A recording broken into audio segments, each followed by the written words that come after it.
আসন্ন নির্বাচনে জয়ী হবে কোন দল এই নিয়েই যেন চলছে হিসাব নিকাশ। চায়ের দোকান থেকে রাজনৈতিক মহল সব জায়গায় আলোচনায় নির্বাচন ইস্যু।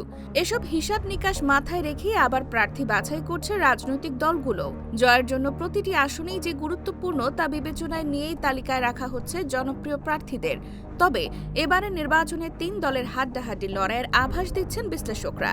এমন অবস্থায় প্রশ্ন উঠছে, কে হচ্ছেন আগামীর প্রধানমন্ত্রী? জামায়াতের আমির ডক্টর শফিকুর রহমান, বিএনপির ভারপ্রাপ্ত চেয়ারম্যান তারেক রহমান, নাকি এনসিপির আহ্বায়ক নাহিদ ইসলাম? আগামী জাতীয় সংসদ নির্বাচনের পর যে সরকার গঠিত হবে এর প্রধানমন্ত্রী হিসেবে বিএনপির ভারপ্রাপ্ত চেয়ারম্যান তারেক রহমানের সম্ভাবনা বেশি দেখছেন মানুষ। আর প্রায় 1/4 মানুষ জামায়াতে ইসলামীর আমির ডক্টর শফিকুর রহমানের প্রধানমন্ত্রী হওয়ার সম্ভাবনা দেখছেন। প্রথম আলোর উদ্যোগে করা এক জরিপে মানুষের এই মতামত উঠে এসেছে। জরিপটি করেছে বেসরকারি গবেষণা প্রতিষ্ঠান কিমেকার্স কনসাল্টিং লিমিটেড। জরিপের শিরোনাম, গুরুত্বপূর্ণ সামাজিক রাজনৈতিক বিষয়ে জাতীয় জনমত জরিপ 2025।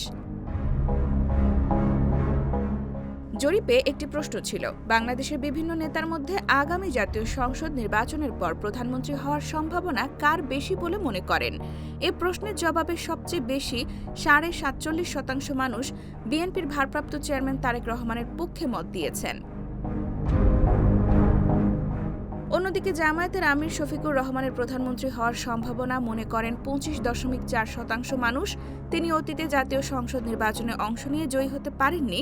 এর বাইরে 0.6% মানুষ জাতীয় নাগরিক পার্টির আহ্বায়ক নাহিদ ইসলাম এবং 0.2% মানুষ জাতীয় পার্টির চেয়ারম্যান জিএম কাদেরের পরবর্তী প্রধানমন্ত্রী হওয়ার সম্ভাবনা দেখেন।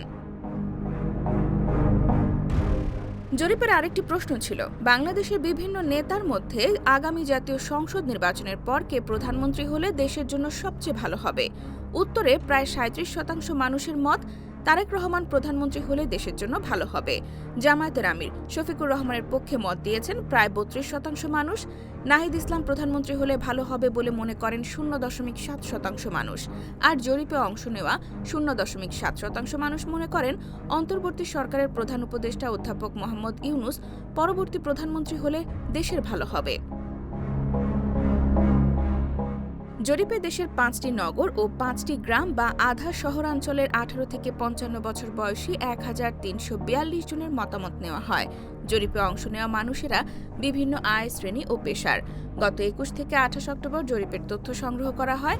জরিপকারী প্রতিষ্ঠান বলেছে, এটা দেশের প্রতিনিধিত্বমূলক জরিপ, তবে নির্দিষ্টভাবে কোনো নির্বাচনী এলাকার প্রতিনিধিত্ব করে না। জরিপের নমুনা এমন মানুষদেরই তুলে ধরেছে যারা অনলাইন অথবা ছাপা পত্রিকা পড়তে পারেন এবং আগামী নির্বাচনে ভোট দেওয়ার সম্ভাবনা রয়েছে। জরিপের ফলাফলের নির্ভরযোগ্যতার মাত্রা 99%। IBTV USA, new York.